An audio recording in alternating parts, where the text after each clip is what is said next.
Welcome back to the Distressed Princess. Today, I'm getting ready for Christmas Day. So I have some great Christmas DIYs and tips and tricks and hacks to help you get ready too. So the first thing I'm going to work on is my Christmas table. My kitchen island doubles as my kitchen table, which my husband and I will sit and eat at. So I'm only going to have 2 place settings, but you can do however many you like. So let's make some pretties for the table. I'm starting with these glasses that I got from Goodwill for only 89 cents a piece, and I'm going to take them outside and spray them with this frosted glass spray. The spray dries very, very quickly. I did do 2 coats, and I would say the whole thing was dry within 30 minutes, and I was able to bring them back in and work on them more. I liked these glasses because they had these dimples in the sides that made them just a little bit different than regular drinking glasses. My idea is to frost the bottoms of them with this fake snow. It's the iridescent kind, but you could probably use Epsom salts or something like that too. And for this, I'm using clear glue from the Dollar Tree to stick that fake snow on, and I'm using a foam brush to brush it around. This is the simplest thing ever. I just put a little bit of glue on the bottom part of the glass, brushed it around with my foam brush, and then sprinkled that snow on top. After I got it sprinkled on top, I packed it down with my hands and then I shook off the excess. I did this all around the bottom of both glasses, and there you go. A very inexpensive and beautiful way to turn these glasses into candle holders. Next, I'm going to make some napkin rings out of these wood beads from the Dollar Tree and some wired jute string from the Dollar Tree. I used 12 beads for each of the napkin rings, and I just strung them onto the wired jute string. Then I made a circle like a napkin ring, and I cut the jute string off, and I used the little excess pieces of the wired jute string to wrap around and secure it. Next, I hot glued a piece of pine to the center right where I connected that ring, and then I hot glued a pine cone to the center too. And now we have our napkin rings. I honestly have never folded a napkin in my life, so I looked up the easiest way to do this. And so you fold it like a triangle, like this, and then fold each end up to the top point of that triangle. Then fold each of those pieces back like an airplane wing.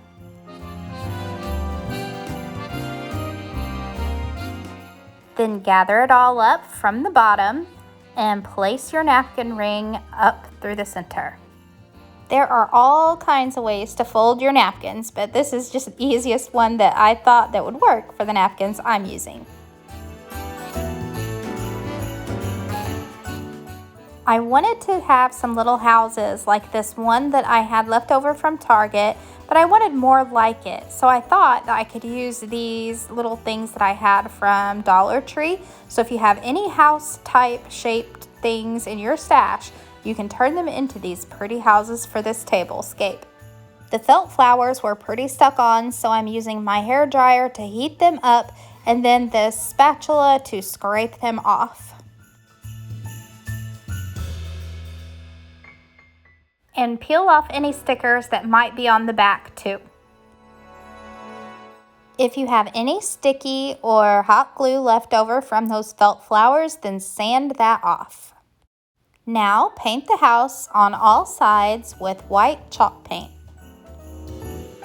To make the windows and doors like the one from Target, I decided to use a brown lunch bag. I cut out tiny squares for the windows and a little rectangle for the door, and I used Mod Podge to glue them to the house.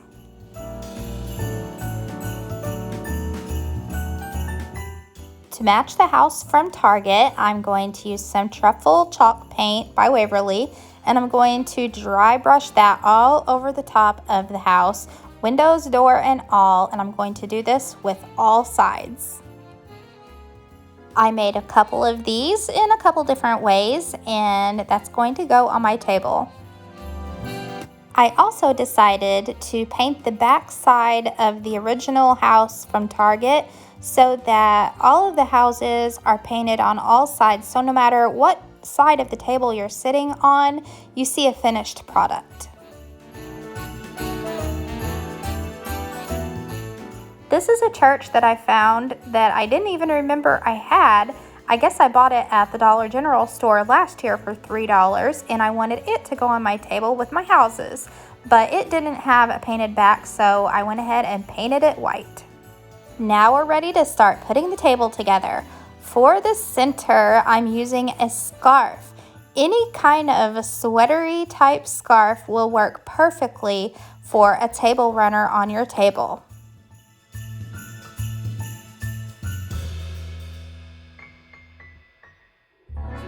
I caught these greenery placemats on sale at Kirkland's for only about $5 a piece, and I just love to use them underneath of my Christmas plates. And these are the Christmas plates that I got on sale at Kirkland's too. These are the only pieces that came from any kind of a higher end store. Everything else was just stuff that I had on hand or came from the Dollar Tree or the Dollar General. And look how cute our napkin rings go with this place setting.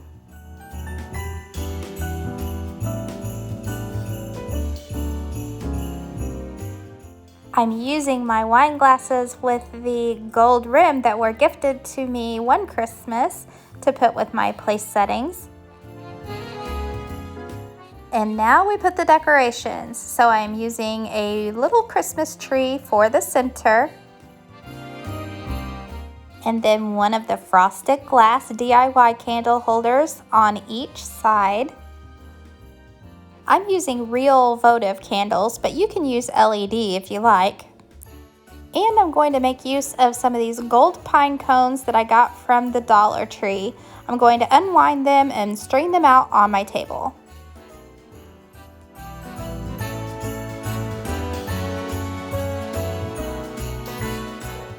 Now here comes the little trees. I don't even remember exactly where I got these from. I've had them for some years, but I'm sure they were inexpensive no matter where I got them. But any kind of a little bottle brush tree would be really cute too.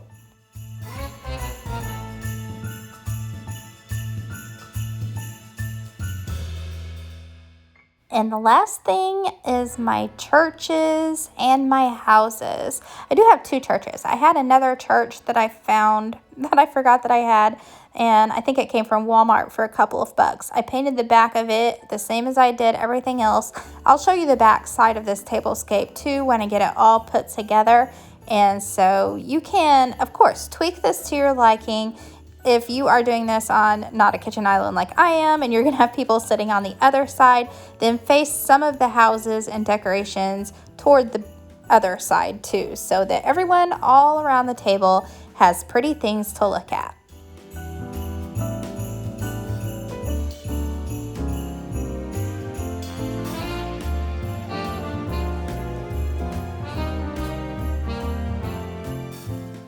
And right before everyone sets down, don't forget to light your candles. And here it is, all put together, and I was really happy with it.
Now to make those pretty presents and To save myself some trouble this year, I put everything in this pretty box that came from the Dollar General store. I have my ribbons, my tape, my scissors, and name tags all in this box.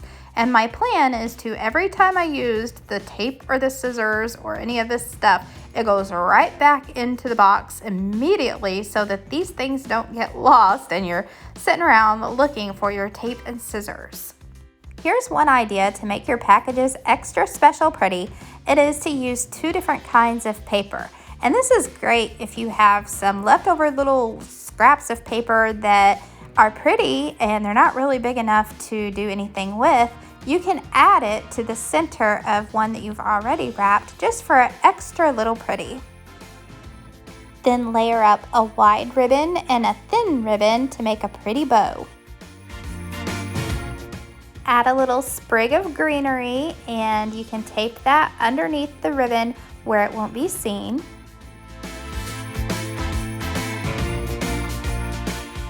And here's an idea: if you run out of name tags, a brown lunch sack makes a really cute name tag.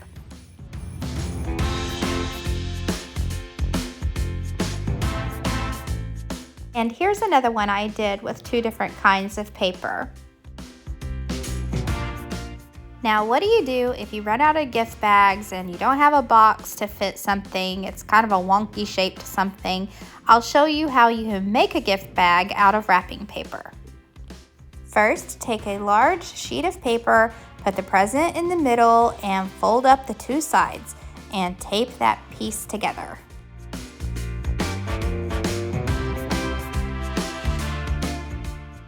Then take the present back out. Now fold the bottom up, then unfold it and push the 2 sides in to make a triangle on each side. Then fold the top flap down and the bottom flap up and tape everything together in place.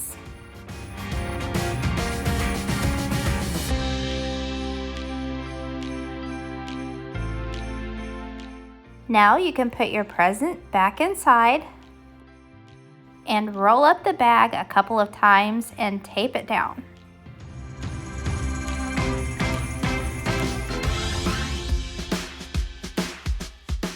For extra pretty, punch a couple of holes at the top of the bag and thread a pretty ribbon through and tie a bow.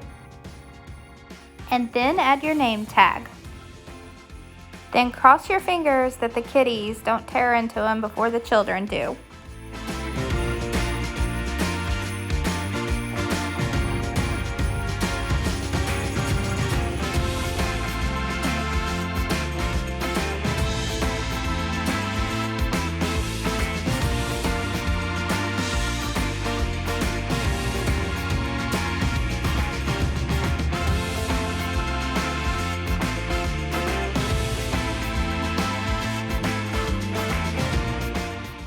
I hope that some of these ideas can help you get ready for your big Christmas day.